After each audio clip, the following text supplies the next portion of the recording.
Hey, how's it going, guys? In this video, I'm going to be reacting to Geography Now, Bulgaria. I decided to do this video because my parents are actually from Bulgaria, although I was born in England, and we go there to see relatives every year. Okay, let's go. Bulgaria, Bulgaria, Bulgaria. Where have I heard that before? Oh yeah, Victor Crumb from the Harry Potter books. Yeah, you're welcome. Yeah, now you want to watch this episode, right? It's time to learn geography now! Hey everybody, I'm your host Barbie. I'd like to take this moment to coin a term, tripster. Before A tripster watching Harry is a Potter, travel I'd never watched hipster, someone who is so over the mainstream tourist destinations, and they only prefer to go to the bleakest, most obscure regions of the planet. That being said, tripsters watching this video, take notes. Also, let's dissect the flag. The flag is a tricolor consisting of three equally sized horizontal bands, white, green, and red. When it comes to symbolism, even Bulgarians themselves aren't 100% sure exactly what each band means. However, it's generally accepted that they are inspired by the Pan-Slav nationalist movement colors. However, it's also kind of accepted that these are the definitions. The white represents love and peace and freedom and spirituality. The green represents the youthfulness as a new liberated state, agriculture, character, and the beauty of nature. And the red represents the valor and, once again, the blood spilled of those who fought for the country and for the heroes of Bulgaria. Okay, that was kind of easy. Moving on. Very few people actually know where Bulgaria is on a map, but when you look at it, you'll kind of realize that its position is kind of important to the entire continent of Europe. First of all, Bulgaria is located on the eastern part of the Balkan Peninsula, bordered by 5 other countries, and the Black Sea to the east. Since Bulgaria is Europe's closest point to Turkey, it's kind of seen as like the crossroads between Europe and Asia. The capital is Sofia, located in the west, and the country is divided into 28 provinces, and the capital, Sofia, acts as its own province as well. Sofia has a wonderfully unique ambiance as a city that still retains its residue shavings from the former Soviet identity, but with a modern westernized democratic appeal that exudes through the billboards and media. About 80% of the border with Romania rests on the mighty Danube River, and the borders with Serbia, Macedonia, or the former Yugoslav Republic of Macedonia, and Greece rest on the mountains and hills like the Balkan Range, the Pirin Range, and the Rhodope Range. Bulgaria is very lucky because in addition to having a nice geological mountainous shell to encapsulate the eastern side, they have a wonderful Black Sea to the east, which has played a heavily influential role in the development of the Bulgarian nation. The coast is classified as a humid subtropical climate zone with an abundance of pristine golden beaches, the most popular ones off the coast of Varna and Burgas. In the Black Sea, Bulgaria owns 5 small islands and islets, each named after a saint and each with a unique charm and backstory. For example, St. Thomas Island is one of the only places in all of Bulgaria where cacti grow. St. Ivan Island, which supposedly has the remains of John the Baptist from the Bible, and St. Anastasia Island, which had a jail that prisoners escaped from long ago. Bulgaria's land comprises of a lot of history, to say the very least. In the south, by the Gorna Krepost, you have the Perperikon, the Thracian city ruins of the strange ancient culture of the Thracians. In Kazanluk, you have the Thracian tomb of Kazanlak. Yeah, the ancient culture of Thrace had kind of a lot to do with this area. Nobody quite exactly knows what the downfall of the Thracians were, but reading into historical accounts on how they acted on a regular basis, it's not that hard to speculate on a few probable theories. We're sociopaths. Yes, you are, Thrace. Yes, you are. Now, of course, the monuments tell a funny story, but the natural land formations get even crazier.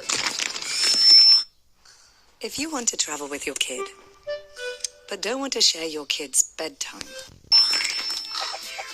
the Bulgarians have a saying: when God divided up the nations amongst the people, the Bulgarians were late, so instead God gave them a piece of heaven. Now, whether or not you agree or disagree with that, you can't deny the fact that Bulgaria does have some pretty nice grounds. First of all, the country is divided into 2 general topographical areas: the mountainous east with the Balkan, Rila, and Rhodope ranges, and the low-lying flatter Danube Valley and the Gorno-Trakiska lowlands, in which multiple rivers and lakes can be found, in addition to the majority of agriculture plots and grazeland for livestock. Speaking of which, if there's one thing that Bulgarians are proud of, and I'm not even joking, every single Bulgarian I talked to has mentioned this, it would be their unique yogurt. Now, a lot of countries make great yogurt, and people will tell you that the Balkans was actually the birthplace of yogurt. However, Bulgaria is the only place in the world where the yogurt is fermented with the Lactobacillus bulgaricus culture that is only found in the air of Bulgaria. This bacterium gives the yogurt a distinct twang and flavor unlike any other yogurt, and with the milk coming from cows or sheep that typically graze off of high herb-rich pastures, enriching the product with even more health benefits. You come to Bulgaria, we don't mess with our dairy products. You buy it, you buy it. Of course, you also have the Black Sea, which Bulgaria has been dependent on for centuries for trade and business, but also has been capitalizing on for tourism. Many Europeans consider the Black Sea coast as kind of like their secret getaway spot that nobody really knows about because everybody's so concerned about thinking that Barcelona and Nice are the only places that you can go to. Ugh,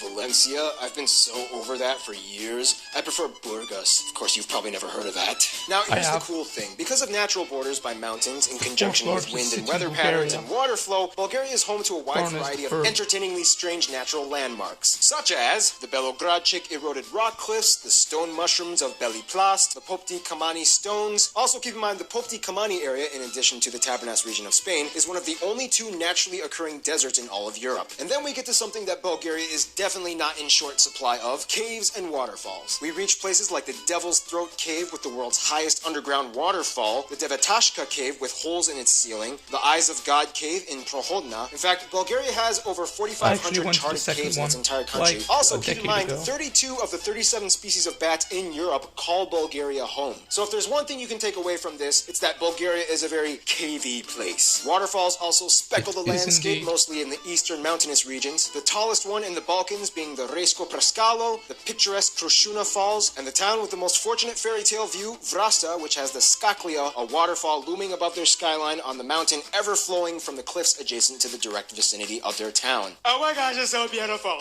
I just can't even. Now, if you ask Bulgarians, one more thing that they'll tell you that they're proud of is their roses. Roses are cultivated all across the entire country, but most heavily in the Rose Valley, just below the Balkan mountain range. Bulgaria produces over 70% of the world's rose oil, a substance used by pressing on the petals and also most commonly used in perfumery. They have so many roses that typically the abundance allows them to have rose festivals in which they parade around with roses, have a rose queen beauty contest, and they kind of just end up dancing around and throw roses all over the place. Kind of like the La Tomatina festival in Spain, except it's a lot cleaner and more better smelling. Wow, that's the second time we've contrasted Bulgaria with Spain. Let's see if there's any more parallels in. Now, Bulgarians may be Slavic, well, kind of, we'll explain more about that in a bit, but they definitely have their own Bulgarian way of doing things. Bulgaria has a population of about 7.5 million people, most of whom identify as ethnically Bulgarian, at about 85%, 9% of the population being Turks, about 5% are Roma, commonly referred to as Gypsies, making Bulgaria the country with the third highest Gypsy population, the remainder of the country coming from other nationalities. Now, here's the sad thing. Since the fall of the Soviet Union, Bulgaria has one of the highest population declines in the world. That's they what used to have around 9 million people back in 1990, but since then the emigration and death rate has surged past the population growth rate, and since then Bulgaria has seen a rather alarming population decline in the past few decades. This all had to do partially with company privatization and the social structure investments going completely out of whack after independence from the former Soviet Union. Statistics project that about 60,000 people leave Bulgaria every year, and in 2012, 24 towns were completely wiped off the map as they were completely abandoned, and about 170 towns are on the verge of extinction. The good news, though, is that this makes Bulgaria one of the perfect places for cheap shopping, real estate, business, and cheap vacation getaways. In fact, since recently joining the EU and NATO, which has, by the way, caused a lot of controversy, Bulgaria has seen a completely unprecedented level of tourism and business booming. Yeah, economic nerds, Bulgaria is the kind of place where you might want to consider pulling a Warren Buffett. I'm just saying. Ethnic Bulgarian people will tell you that they have roots from the Bulgar tribes, which nomadically came from the eastern regions of Eurasia, as far speculated as the Central Asian regions, until they eventually settled down into what is now known as modern Ukraine. Eventually they came down and mixed in with the Slavs and formed Bulgaria. So, technically, a lot of people in Bulgaria could have Central Asian roots, and considering how far the Huns extended their reaches, that's not completely out of the question. Culture-wise, Bulgaria is proud to proclaim itself as the birthplace of the Cyrillic alphabet, used by over 250 million people in Eastern Europe and Central Asia, extending as far as Mongolia. Oh, and one more thing, just like we talked about in an earlier video, like some regions in Albania, Bulgaria is one of the only few places in the world where people shake their head to say yes and nod their heads to say no. Now let's talk about the people Bulgaria interacts with. She shook her head yes, and I was like, do you mean no? Say g'day to incredible views of Australia. From up above, from down below, and even in between. So, what are you waiting for? Come and say g'day.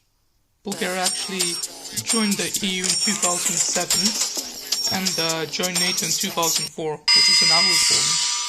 Now, Bulgaria has one of the most anomalous core of companions that you would never really expect them to engage with comfortably. First off, the strange thing is, in 2004, in addition to other former Soviet states, Bulgaria took a bold step and joined NATO, and 3 years later joined the EU. This was kind of a big deal considering the Soviet-linked past and the ties that Bulgaria was rooted in. This move also opened up Bulgaria's diplomacy to unparalleled standards that they never really had before. All this kind of puts Bulgaria in a very unique intercessory class status when it comes to East versus West. Typically, Bulgaria will kind of act as like a mediator for the EU and NATO when it comes to cross-operational engagements. When it comes to the former Yugoslav Republic of Macedonia, commonly referred to as just Macedonia, Bulgaria has a strange relationship. By all means, these two countries speak the same language and have pretty similar backgrounds as Slavic nations. The problem is where things went down about 80 years ago. Basically, this is what Bulgaria says. Look, Macedonia, we want to love you guys. You're basically just Bulgarians, but you've been brainwashed by Georgy Pilevsky into thinking you have some kind of indigenous Hellenistic roots. You don't. You're Bulgarians. Just accept it. To which the Macedonians say, shut up, Bulgaria. You don't know us. Okay, we are descended from Alexander the Great. You belong to Macedonia. I don't want to say it's kind of like the North-South Korea thing because it's nowhere near that level of animosity,